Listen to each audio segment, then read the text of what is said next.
573 लोकसभा सीटों में से एनडीए 373 सीटें जीतती नजर आ रही है। एबीपी न्यूज सी वोटर का जो सर्वे सामने आया है उससे तस्वीर यही उभर रही है कि एनडीए 373 और इंडिया गठबंधन के खाते में 155 सीटें जा सकती हैं। अन्य को 15 सीटें मिलने का अनुमान है। ये मोटे तौर पर ओपिनियन पोल का एनालिसिस है, लेकिन ऐसे में उत्तर प्रदेश, बिहार, महाराष्ट्र, पश्चिम बंगाल, मतलब ये देश के 4 बड़े राज्य, ये वो राज्य हैं जहां अगर लोकसभा की सीटों को जोड़ लिया जाए तो आंकड़ा 210 पर पहुंचता है। इसीलिए लोकसभा की सीटों के हिसाब से ये भारत की राजनीति के सियासी तौर पर हेवी वेट स्टेट्स माने जाते हैं। और सर्वे ये कह रहा है कि उत्तर प्रदेश, बिहार, महाराष्ट्र में एडवांटेज बीजेपी है। बंगाल में पिछली बार के मुकाबले बीजेपी अपना ग्राफ और बढ़ाती नजर आ रही है।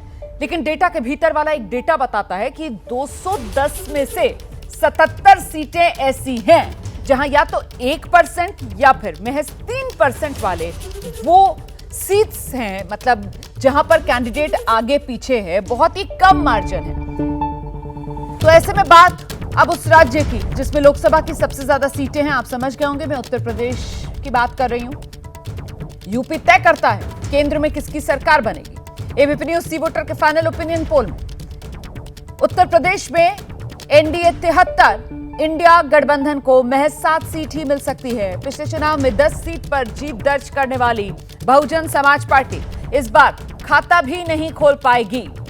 जिस तरीके से 2014 में हुआ था उसी तरीके से बीएसपी का अंजाम 2024 में भी रह सकता है।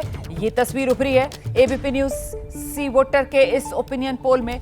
और ऐसे में जो ओपिनियन पोल की बड़ी तस्वीर है, मैं जरा पहले आपको दिखाती हूं। यहां पर यूपी की 80 सीटें, एबीपी न्यूज सी वोटर का ये फाइनल ओपिनियन पोल जो बता रहा है कि महज 7 सीटें ही इंडिया गठबंधन के खाते में जा सकती हैं। और देखिए कैसे पूरा का पूरा उत्तर प्रदेश जो है वो भगवा रंग में रंगा हुआ नजर आ रहा है, मतलब एनडीए के खाते में जाता हुआ नजर आ रहा है। 73 सीटें जो एनडीए के खाते में जाएंगी। और कमोबेश ये वैसी ही तस्वीर जिस तरीके की 2014 में थी। 2014 में भी ऐसी ही तस्वीर उत्तर प्रदेश लोकसभा चुनाव में सामने निकल कर आई थी। एनडीए 73, इंडिया 7, जिसमें से 5 सीटें 2014 में समाजवादी पार्टी, 2 सीटें कांग्रेस के खाते में गई थी।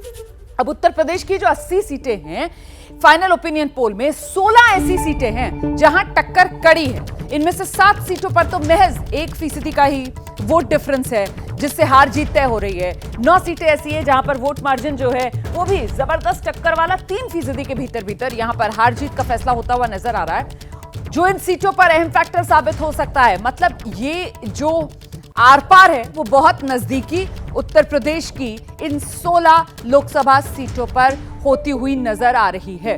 तो आपको दिखाती हूं जरा इस बड़ी वॉल पर ये जो जबरदस्त टक्कर वाली सीटें हैं उत्तर प्रदेश में। 16 सीटों पर कड़ी टक्कर, जिनमें 16 में से 7 सीटों पर महज 1% वोट मार्जिन से फिलहाल ये सीट एक तरफ पाले में जाती हुई नजर आ रही है। और 9 ऐसी सीटें हैं जहां पर हार जीत का जो फासला है वो महज 3% के भीतर है।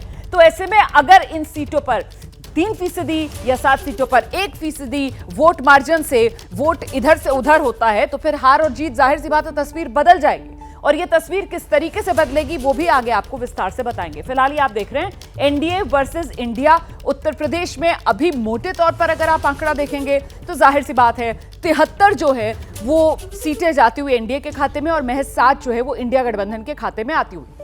इसी पर बात करने के लिए हमारे साथ हमारे 2 सहयोगी इस वक्त मौजूद हैं।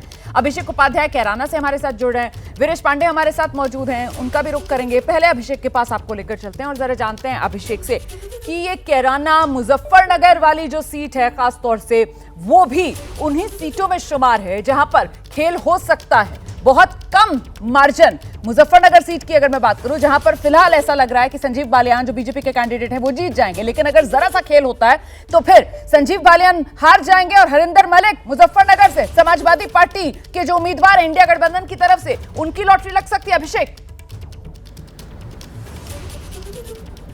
रोमाना, ये 2 सीटों का आप जिक्र कर रही हैं, ये दोनों ही सीटें मार्जिन के लिहाज से बहुत ही ज़्यादा संवेदनशील है। पिछली बार भी मुजफ्फरनगर में बहुत ही कांटे की लड़ाई हुई थी संजीव बालिवान और चौधरी अजीत सिंह के बीच में।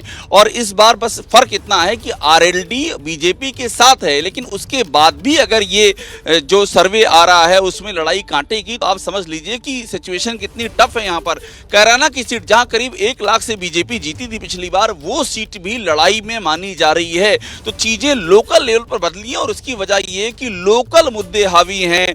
रोमाना, मुजफ्फरनगर और कैराना, इन दोनों ही सीटों पर जब आप आएंगे तो आपको मालूम पड़ेगा लोकल मुद्दे, जो कैंडिडेट है उससे नाराजगी, उससे सहमतियां, ये यहां पर हावी हैं।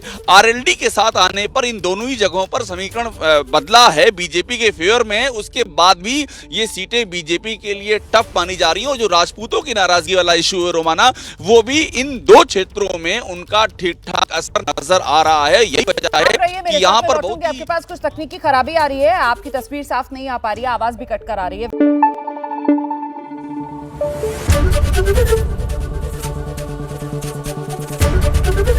एबीपी न्यूज आपको रखे आगे।